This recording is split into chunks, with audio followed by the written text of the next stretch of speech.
월동 중인 꿀벌들이 갑자기 행방불명되는 꿀벌 실종 진짜 피해가 죽는 게 아니라 행방불명. 한해 농사를 시작하려고 뚜껑을 열어보니까 벌이 사라진 거예요. 아니 근데 농담삼아 할 얘기가 아니라 나중에 꿀벌이 전 세계에서 다 사라지면 인류도 사라질 수 있다. 가능성이 있는 얘기예요. 과학이 사실 많이 발전했거든요. 근데 이 멸종 못 막습니까? 이 과학 가지고? 최근에 국내에서는 AI 기술을 활용해서 카메라 인식을 딱 시키면은 벌이 몇 마리가 붙어있는지도 좀 보고 알람을 주는 거죠. 그리고 최근에 이런 또 기사를 봤어요. 액상 가당 꿀을 진짜 꿀로 속여가지고 14억 원치를 팔았다. 진짜 우리가 육안으로 봤을 때 좋은 꿀을 구별을 할 수 있는 게 있습니까? 툭불 한우 약간 요런 것처럼 꿀 등급제라는 게 있는데 네, 안녕하세요. 지식인사이드 시청자 여러분. 오늘 또 궁금한 거 잔뜩 물어볼 삼국열차의 양상국입니다. 반갑습니다. 오늘은 저는 사실 좀 생소한 분야긴 해요. 뭐 먹어는 봤는데 꿀과 꿀벌에 대해서 이야기를 한번 나눠볼 텐데 꿀과 꿀 전문가라고 하시는 세 분을 모셨습니다. 반갑습니다. 예. 한 분 한 분 좀 소개 좀 부탁드리겠습니다. 저는 꿀벌을 좀 전문적으로 진료하고 치료하고 있는 수의사 허주행이라고 합니다. 만나서 반갑습니다. 네, 안녕하세요. 저는 프레비라는 업체를 운영하고 있는 임선아라고 합니다. 네, 안녕하세요. 저는 가정의학과 전문의 이경실입니다. 꿀 업체 대표님이네 어떻게 네네, 보면. 맞습니다. 네. 업체가 들어와 버리면 안 되는데. 여러분들 객관적인 얘기를 못 하지 않습니까? 다 좋다고만 얘기할 거잖아요. 업체 입장에서는. 괜찮아요. 제가 있으니까. 선생님 이거 좀 잘 지적해 주십시오. 네, 네, 그러겠습니다. 아니 그리고 우리 허주행 수의사님 네, 꿀벌 수의사죠. 네 맞습니다. 뭐 어떻게 뭐 응급 수술 이런 거 뭐 팔 떨어지면 붙이고 이런 걸 하는 건가요? 뭐 어떤 걸 하는 거예요? 그렇게까지는 하기 힘들고요. 그냥 전반적인 꿀벌의 건강을 좀 책임지고 있다고 생각하시면 될 것 같아요. 뭐 꿀벌이 뭐 질병 때문에 아플 수도 있고 뭐 기후라든지 환경적인 요인 때문에 아플 수 있잖아요. 그래서 양봉 농가분들이 꿀벌을 건강하게 키워가지고 꿀도 많이 좀 채집하시고 또 이제 꿀벌이 좀 자연 생태계에 중요한 역할을 하니까 그런 건강한 꿀벌들이 좀 자연을 누빌 수 있도록 도와주는 역할을 하고 있습니다. 아니 근데 이거는 정말 기본적인 질문인데 꿀벌 통 한 통에는 몇 마리 정도는 살아요? 딱 정해지지 않았어요. 이게 꿀벌통 하면은 우리 머릿속에 네모난 상자가 떠오를 수도 있고 옛날에 막 어르신분들은 토종 벌꿀통이 생각날 수도 있는데 근데 이게 계절이나 시기에 따라서 조금씩 변합니다. 뭐 적게는 수천 마리에서 많게는 막 5만 마리, 6만 마리까지. 그러니까 벌들이 이제 날씨가 따뜻해지고 주변 환경이 좋을 때는 세력을 많이 키워서 5만, 6만 마리까지도 올라가고요. 지금처럼 이제 추운 시즌이 돼서 12월 정도가 돼서 그러면은 이제 만 마리나 그 이하로 떨어지는 이렇게 유동적으로 변하는 거죠. 여왕벌이 좀 이쁘면 더 많이 모이는 경향도 있나요? 여왕벌 생김새 때문에 모이지는 않고요. 근데 5만 마리가 있건 뭐 만 마리가 있건 항상 그 벌통 안에는 여왕벌이 한 마리가 있습니다. 그러니까 여왕벌 한 마리가 이제 수만 마리의 일벌들을 컨트롤한다고 보시면 될 것 같아요. 근데 그 여왕벌은 태어날 때부터 여왕벌이에요? 아니면 이게 같이 태어난 꿀벌 중에서 여왕벌이 한 명이 선택이 되면 여왕벌이 되는 거예요? 요게 쉽게 좀 설명드리면은 꿀벌도 암컷하고 수컷이 있겠죠. 여왕벌은 당연히 여왕이니까 여자로 당연히 생각을 하실 거죠. 일벌도 암컷입니다. 그러면 아까 물어보신 게 여왕벌이 어떻게 선별되냐고 하는데 여왕벌하고 일벌은 맨 처음에는 다 똑같아요. 꿀벌이 갑자기 뽁 하고 벌이 되는 게 아니라 알에서 애벌레가 되고 번데기를 거쳐서 이제 벌이 되거든요. 그럼 알까지는 다 똑같고 이제 애벌레부터 조금 달라져요. 일벌들이 얘를 내가 우리 집 여왕벌로 키워야 되겠다 하면은 로얄 젤리를 계속 먹입니다. 그렇게 로얄 젤리를 계속 먹어서 성장한 일벌이 이제 여왕벌로서 변화가 되는 것이죠. 근데 이게 선택에 뭐 약간 뭐가 있습니까 이게? 개를 선택하는 이유가? 이 꿀벌 군집이 상당히 이게 공부를 해보니까 신기한 게 이 꿀벌들은 삶의 목적이 있어요. 자기들 집단, 벌통 안에 있는 수천에서 수만 마리의 자기 동료들을 번영시키는 게 꿀벌의 기본적인 본능입니다. 그러려면은 여왕벌을 튼튼하고 정말 자기 군집에 도움이 되는 여왕벌이 나와야 될 거 아니에요. 그럼 여러 가지 후보군 중에서 일벌들이 이제 쉽게 비유를 드리자면 회의를 하듯이 고르는 거죠. 그래서 그 선택받은 애벌레한테 계속 로얄 젤리를 주게 됩니다. 그러면 수컷이 많아요? 암컷이 많아요? 암컷이 절대적으로 많아요. 부럽네. 네. 진짜 부러운 건지 피곤한 건지는 들어봐야. 아니 그냥 제 개인적인 그냥 아, 네. 어때요? 부러워요 안 부러워요? 부럽지는 않고 좀 불쌍해요. 왜 그러냐면은 불쌍해요. 수만 마리 일벌 중에 숫벌은 소수입니다. 수백에서 정말 수천 마리도 안 될 정도로요. 그러면 일벌들은 이제 일을 많이 해요. 말 그대로. 뭐 청소도 하고 꿀도 채집하러 나가고 뭐 이것저것 일을 하는데 숫벌들의 역할은 정말 불쌍하게 가장 큰 역할이 여왕벌과 교미하는 겁니다. 그리고 심지어 교미를 비행을 성공한 숫벌은 바로 죽어요. 여왕벌은 한번 태어나서 교미 비행이라고 해가지고 한번 이제 짝짓기 비행을 나가요. 그러면은 이제 한 마리의 숫벌과 교미를 하는 게 아니라 이제 수십 마리 숫벌들과 교미를 하고 그 상태로 교미가 완료되면 벌집으로 돌아옵니다. 그리고 여왕벌은 그때부터 몇 년 동안 계속 이제 알을 낳는 거죠. 야, 이게 꿀벌의 세상도 이게 또 듣다 보니까 엄청 또 재밌네요. 네, 신기한 것들이 많이 네. 있어요. 아니 근데 요즘에 꿀벌들이 실제로 사라지고 있다는 얘기가 많이 들리는데 왜 사라지는 거예요, 이거는? 그게 여러 가지 이유가 있는데 그 꿀벌이 우리나라만 죽은 게 아니라 좀 전 세계적으로 좀 많이 줄고 있어요. 근데 이렇게 이슈가 크게 된 거는 2006년에 이제 미국에서 이제 꿀벌이 갑자기 사라지는 CCD라는 현상이 좀 발생을 하게 됩니다. 그러니까 이유를 모르는 거죠. 그래서 또 있다가 유럽에서 또 그 현상이 발생을 해요. 근데 이제 미국하고 유럽 학자들이 도대체 뭐 때문에 벌들이 사라졌을까 하니까 그쪽에서 결론이 나온 거는 인간들이 사용하는 그런 농약 때문에 벌들이 데미지를 받았다라고 나왔어요. 근데 우리나라는 이렇게 잘 키우고 있다가 지난 2021년 겨울부터 월동 중인 꿀벌들이 갑자기 실종이 되는 이런 행방불명되는 꿀벌 실종 진짜 피해가 죽는 게 아니라 행방불명. 네. 찾아야 되는 거 아닙니까? 그렇죠. 경찰 신고를 해야죠. 너 어디 경찰에 신고해? 이제 지금 막 이제 겨울이 추워지고 하면은 꿀벌들도 외부 활동을 잘 안 하거든요. 그러면 이제 날씨가 따뜻해져가지고 다시 이제 한해 농사를 시작하려고 뚜껑을 열어보니까 벌이 사라진 거예요. 죽은 사체도 없고 뭐 그냥 흔적도 없이 사라진 거죠. 저도 그 어릴 때 가출을 한번 해본 적이 있는데 이거는 집에 큰 잘못을 했을 때 한번 나갔거든요. 그 꿀벌도 혹시 뭐 농가주한테 뭐 큰 잘못을 한 거 아닙니까? 가출한 장본인이 좀 잘못할 수 있지만은 가출 장본인을 둘러싼 환경이 조금 스트레스 받으면 가출할 수도 있잖아요. 그렇지. 꿀벌이 그럴 수 약간 있죠. 그런 개념이에요. 그 뭐 꿀벌들도 제 생각입니다. 언젠가 다시 집으로 돌아오잖아요. 집이 최고 편하구나. 그걸 한번 느끼는 날이 올 겁니다. 네, 그럼요. 아니 근데 이제 뭐 제가 이게 조금 이제 고급 질문일 수도 있는데 지금 우리나라 꿀벌이 250만 양봉 정도가 된다고 하더라고요. 면적에 비해서. 근데 이제 미국 같은 경우에는 한 350만 정도 돼요. 근데 이게 땅 규모에 비해서 너무 우리나라가 많다. 그래서 꿀벌이 받는 뭐 스트레스나 뭐 여러 가지 환경 자체가 좀 열악한 게 아닌가. 이런 제가 좀 생각을 해보거든요. 벌의 삶의 질까지 생각하시면 그러니까 이게 실제로 근데 꿀벌 전문가한테 제가 물어봤어요. 이 저희가 인구 밀도라고 하잖아요. 그러니까 말씀하신 대로 우리나라에는 한 265만에서 270만 통의 벌통이 있어요. 근데 이거를 저희 국토 면적으로 계산해 보니까 제곱킬로미터당 즉 가로 세로 1km인 사각형을 그렸을 때 그 안에 벌통이 약 22통이 있습니다. 근데 이거는 부동의 전 세계 1등이에요.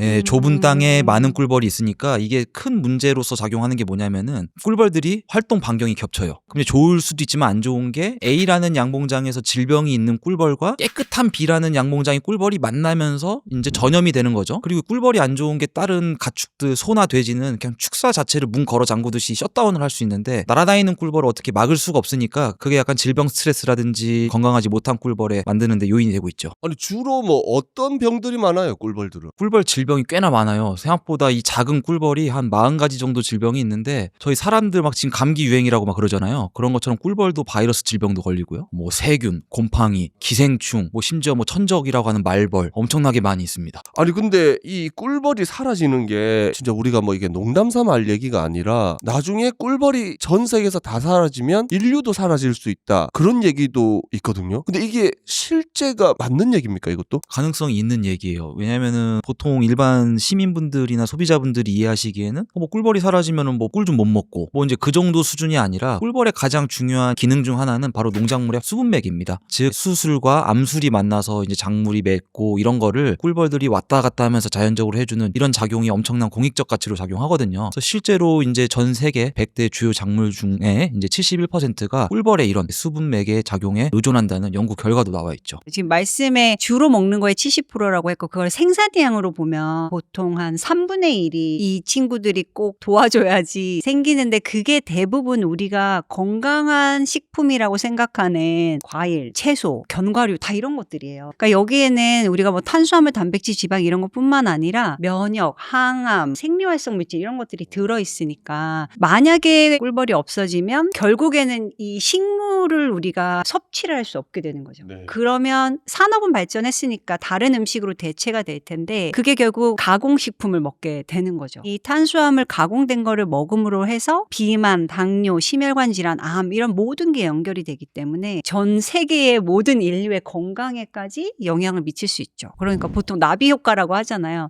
이 꿀벌의 문제가 결국 우리 인간의 건강까지도 영향을 줄 수 있습니다. 야, 이 꿀벌이 이게 저희가 뭐 쉽게 생각할 게 아니, 제가 볼 때는 수의사가 2명 가지고 될 게 아닌 것 같은데 좀 더 뽑아야 될 것 같은데요. 이게 250만 통을 이거 어떻게 2명이서 처리를 해요? 이게 조금 업데이트가 좀 됐습니다. 원래 몇 년 전까지는 이제 저 포함 2명이 있었는데 이렇게 우리나라에서 꿀벌도 많이 사라지고 이슈가 좀 되다 보니까 이제 관심이 있는 수의사분들이 많이 좀 활동을 해주셔서 또 지금은 10분 좀 넘게 전문적으로 활동하시는 분이 있고 10분이 그럼 25만 통씩 해야 되는데 지금 이게 좀 안 될 것 같은데요. 그리고 이제 저희 이제 수의사분들 중에서 이제 꿀벌 진료에 관심이 있으신 분들이 이제 또 모임도 만들었는데 거기 지금 회원이 한 90명 정도도 있고요. 예, 많이 좀 관심을 가지고 계십니다. 아니 근데 꿀벌이 과학이 사실 많이 발전했거든요. 근데 이 멸종을 못 막습니까? 이 과학 가지고? 요즘에 뭐 AI도 워낙 잘 돼 있고 이렇게 하는데 그 연구가 엄청 활발하게 진행되고 있어요. 옛날에 뭐 뉴스에서 한번 나왔던 로봇 벌을 개발했던 것도 있고요. 최근에 국내에서는 이제 꿀벌에 가장 좀 큰 피해를 주는 것 중 하나인 꿀벌 응애, 기생충이거든요. 꿀벌 응애를 없애는 방법은 딱 한 가지가 있어요. 꿀벌이 없어져야 되네. 그렇죠. 꿀벌이 없어지면 꿀벌 응애도 없습니다. 근데 그건 좀 넌센스잖아요. 그러니까 이게 꿀벌 응애를 완전하게 박멸하는 거는 좀 쉽지가 않은 상황이죠. 그러면 이제 응애를 없애거나 뭐 이런 방법 중에 우리 전 세계에서 최초로 뭐 시도하거나 우리 국내 유일 기술이 뭐 있습니까? 기존엔 농가분들이 정말 그 작은 꿀벌을 보면서 일일이 막 보는 게 쉽지가 않잖아요. 거의 불가능에 가깝죠. 그래서 다른 방법들을 썼었어요. 좀 손이 많이 가는 작업들을. 근데 그 아까 말씀드린 그 AI 기술을 활용해서 벌집을 꺼내서 카메라 인식을 딱 시키면은 카메라에 AI가 벌이 몇 마리가 붙어 있는지도 좀 보고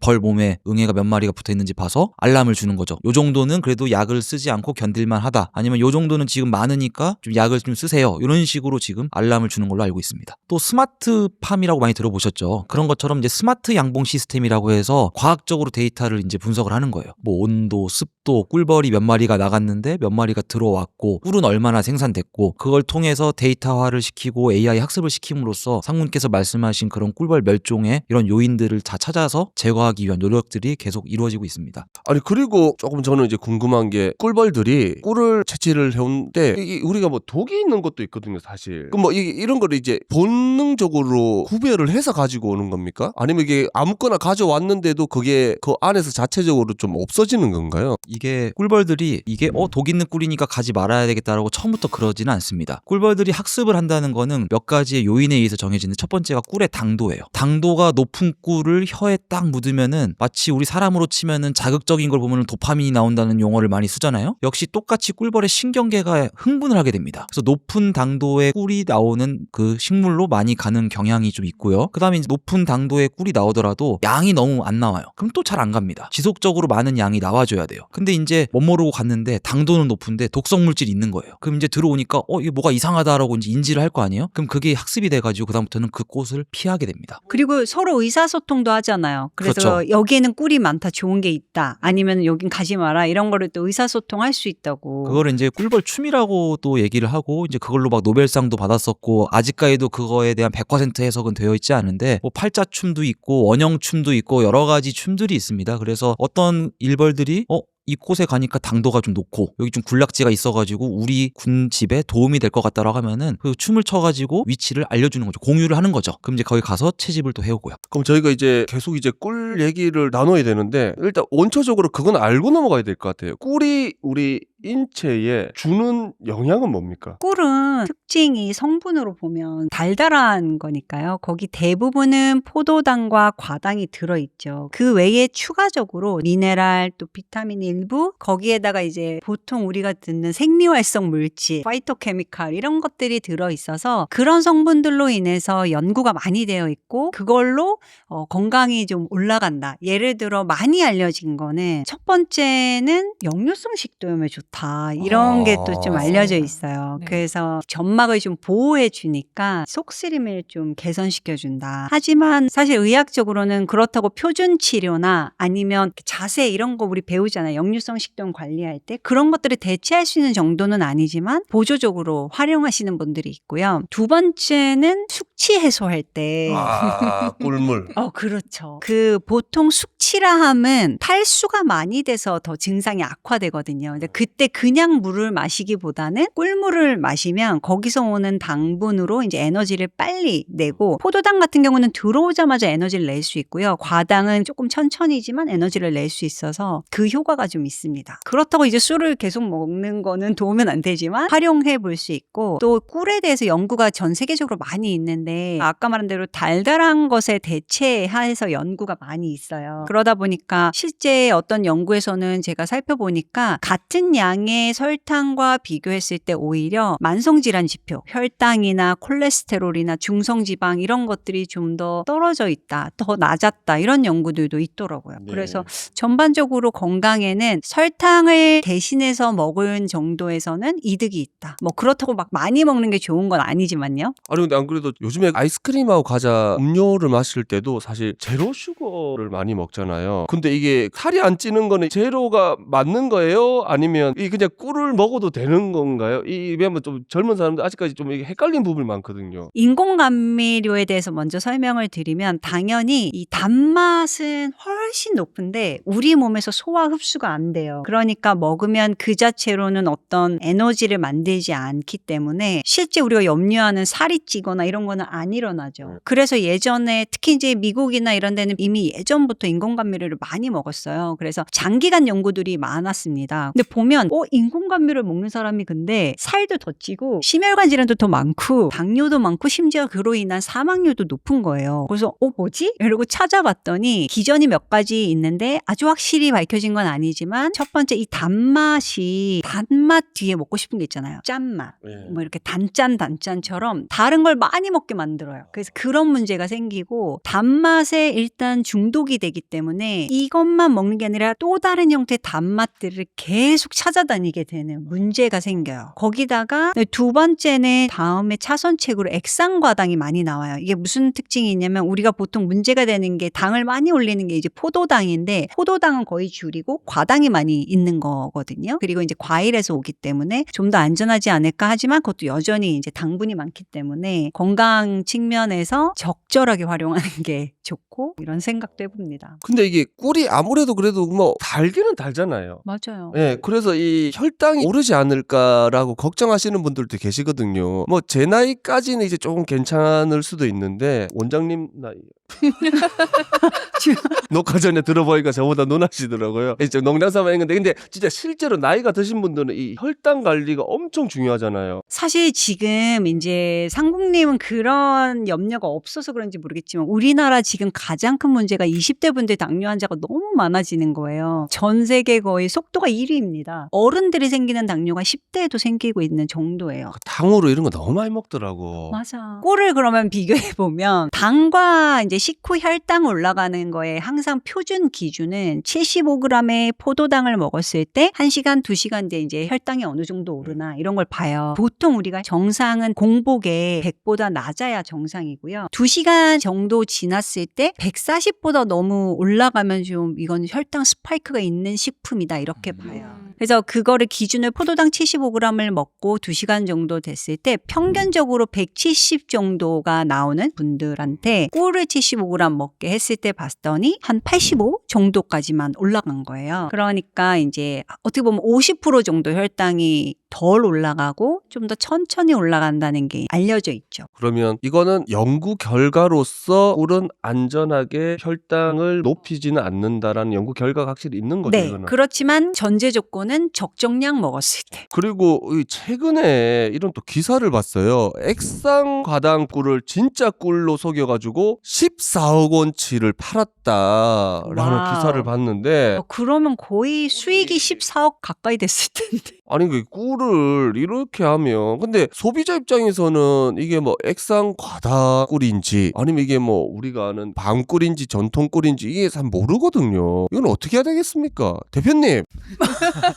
아니 이분이 그렇게 판 게 아닌데 왜? 그러니까 왜냐면 팔았으면 여기 못 나와 있어요. 지금 저기 안에 좁은 데 들어가 있어야 돼. 그렇죠. 방 안에. 네. 이런 분들은 어떻게 해야 됩니까? 실제로 소비자 공익 네트워크에서 2023년에 조사를 해보았다고 해요. 그래서 꿀을 구매할 때 가장 꺼려지는 이유 1위가 있는데요. 그게 천연꿀과 사양 벌꿀에 대한 불신, 그게 이제 21.1%나 된다고 합니다. 그러니까 이렇게 소비자는 이런 것들을 원하는데, 그러니까 막상 마트나 이제 온라인 몰에서 이제 확인을 하면 등급 꿀을 찾기가 너무 어렵다고 해요. 혹시 등급 꿀을 찾아보신 적이 있나요? 찾아본 적이 등급도 네. 제가 모르다 보니까 예. 정부에서 2023년에 정식으로 이제 꿀 등급제라는 게 시행이 됩니다. 그럼 도대체 그 등급제를 시행함으로써 소비자분들께서 어떤 거를 알게 되시냐면은 첫 번째는 등급이에요. 꿀 등급제는 3가지 등급으로 구성되어 있습니다. 1 플러스 1, 2 이렇게 3가지 등급으로 등급이 나눠지고요. 투뿔, 한우 약간 이런 것처럼 이거는 원뿔이라고 보시면 될 것 같습니다. 마블링 좀 많겠네요.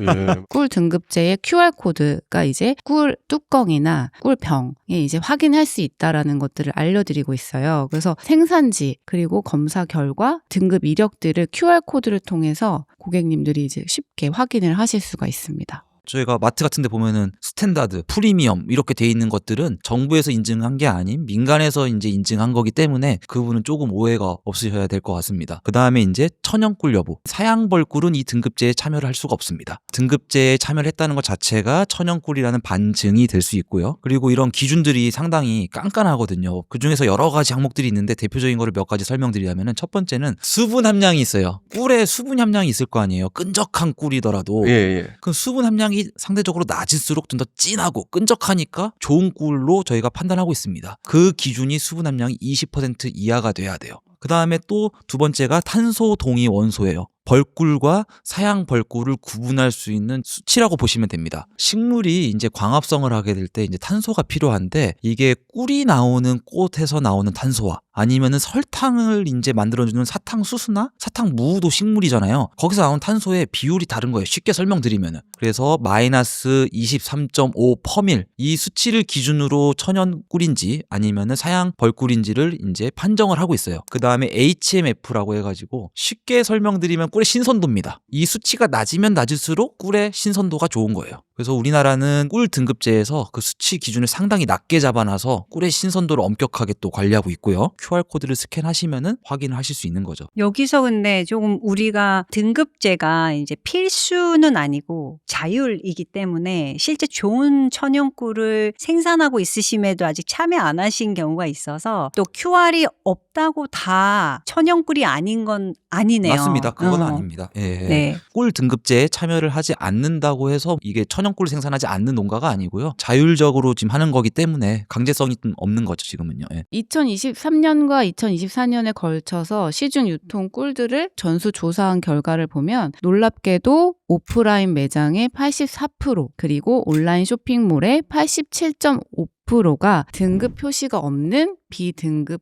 꿀이었다고 합니다. 특히 온라인에서 또 가격이 또 비싼 꿀도 많잖아요. 근데 비싸다고 해서 모두 다 1 플러스 등급이었던 건 아니라는 거죠. 그래서 소비자가 가격만 보고 품질을 믿어야 하는 게 말이 안 되잖아요. 그래서 사실 그 가격까지도 진짜일까라는 이제 의심을 하게 된다는 거죠.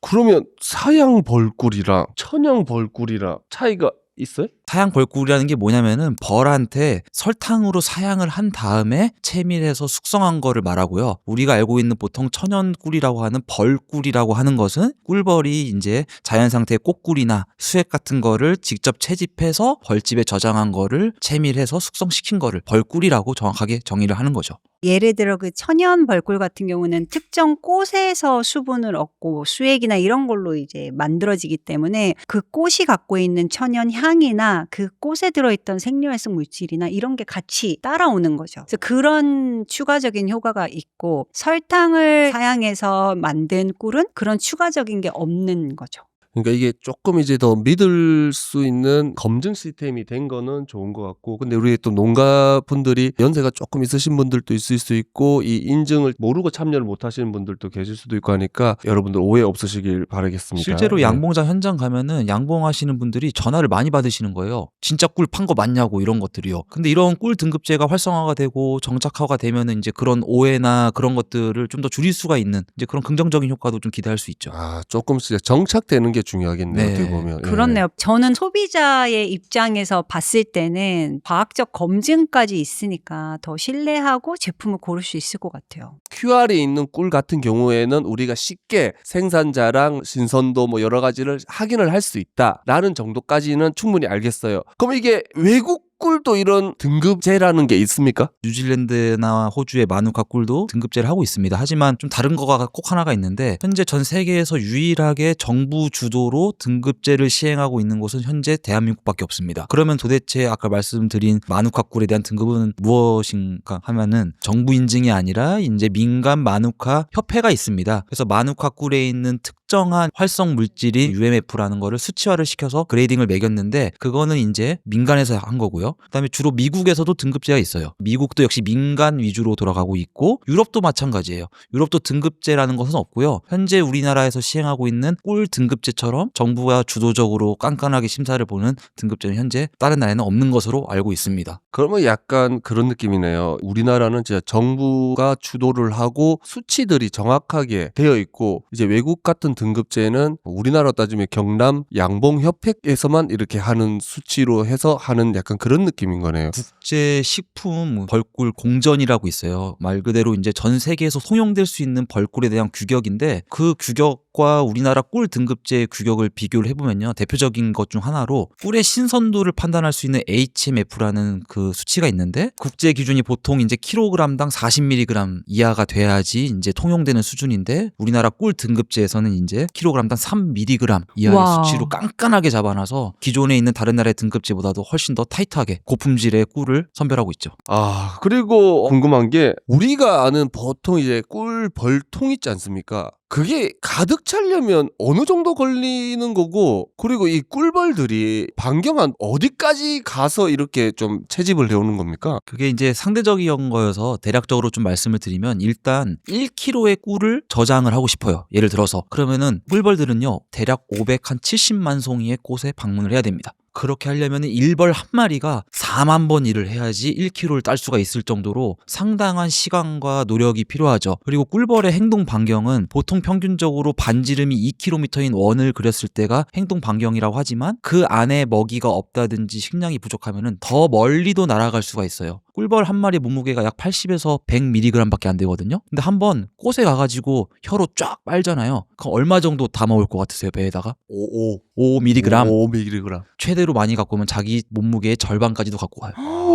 근데 그걸 갖고 와가지고 벌집에 오잖아요. 그걸 벌집에 저장한다고 다 꿀이 되는 게 아니에요. 거기서 채취한 거는 수분 함량도 높고 또 이제 여러 가지 효소나 이런 것들이 돼야 되기 때문에 벌들이 정말 정성껏 날개짓도 하고 효소도 넣고 이런 귀한 물질들이 봉해져가지고 이제 우리가 먹는 꿀이 되는 거죠. 그러니까 갖고 온 꿀의 절반 정도는 다 날아가고 정말 엑기스만 남아가지고 저장된 게 우리가 먹고 있는 귀한 벌꿀이 되는 겁니다. 우리가 근데 양봉으로 볼 때는 그렇게 모으는데 자연적으로도 꿀을 모으잖아요. 걔들은 왜 모으는 거예요, 그거를? 꿀벌 입장에서 우리가 훔쳐가는 거잖아요. 자기들 그걸 먹는 거예요? 네. 식량을 그럼 모아놓는 거예요? 네. 먹는 겁니다. 그러니까 사람들이 이제 저장해놓은 꿀을 갖고 가면은 벌들을 아는 거예요. 우리 집이 이 정도 식량이 필요한데 또 누가 훔쳐갔네? 그럼 나가서 저장을 해야 되니까 또 일을 나가죠. 근데 절벽이나 이런 데 사람의 손이 닿지 않는 곳이 있을 수 있잖아요. 그게 엄청 비싸잖아요. 예, 그 뭐 석청, 목청 이런 식으로 해서 뭐 극한 직업 뭐 이런 데서 많이 나오잖아요. 근데 거기서는요 꿀을 계속 무한정으로 저장을 하지 않습니다. 본인들 개체수에 맞는 적정 저장량을 벌들은 알고 있어요. 딱 그 정도 채우면요 벌들도 일하러 안 나가요. 와, 나 지금 살짝 슬프거든요. 계속 이렇게 일을 했어요. 꿀벌들이 4만 번을 일을 했어요. 그리고 걔들한테 뭐 월급을 주는 것도 아니잖아요. 그래서 되게 이타적인 곤충으로 되게 상징적인 게 벌이에요. 그러니까 내 리워드가 없어도 내가 속한 조직을 위해서 이걸 하는 거에 만족을 느껴요. 어떻게 보면 말씀처럼 조금 슬플 수는 있지만 벌 입장에서는 상관이 없는 거예요. 자기 만족이 있으니까.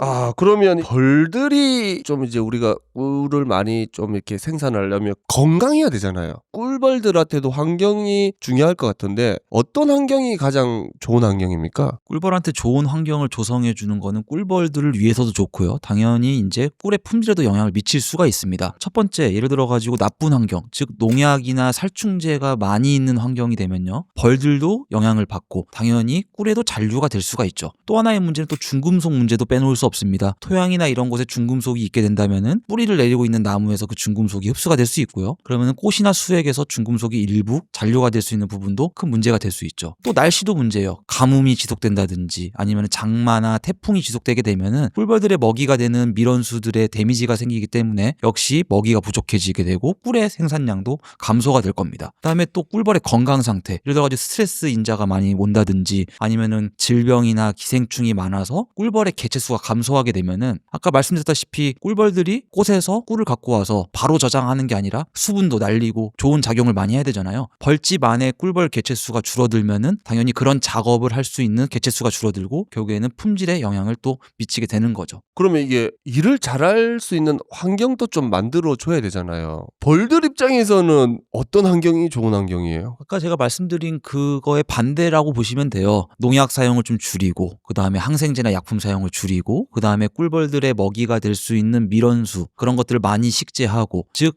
꿀벌들이 정말 신나게 일을 하고 건강하게 살 수 있는 환경을 우리 인간들이 좀 최대한 좀 조성을 해주는 게 정말 도움이 되고요. 도심에서 벌을 키우는 거를 도시양봉이라고 해요. 우리나라뿐만 아니라 외국에서도 상당히 많이 하고 있습니다. 고층 빌딩 숲의 옥상에서 이제 꿀벌들을 키우면서 하는 것들이 이제 도심 속의 식물 다양성에도 큰 영향을 미치고요. 근데 이제 어른들이 꿀벌 있으면은 우리 애기 일로 와 쏘이면 큰일 나니까 마치 꿀벌은 쏘이면은 좀 큰일 나는 애야라는 식으로 약간 좀 너무 그런 벌침 쏘이는 거에 치중이 되다 보니까 꿀벌이 정말 우리 인류에 필요하고 정말 식량에도 필요한 이제 소중한 생물인데 그런 인식들이 홍보가 조금 덜 돼 있다는 좀 그런 부분이 조금 아쉬운 거죠.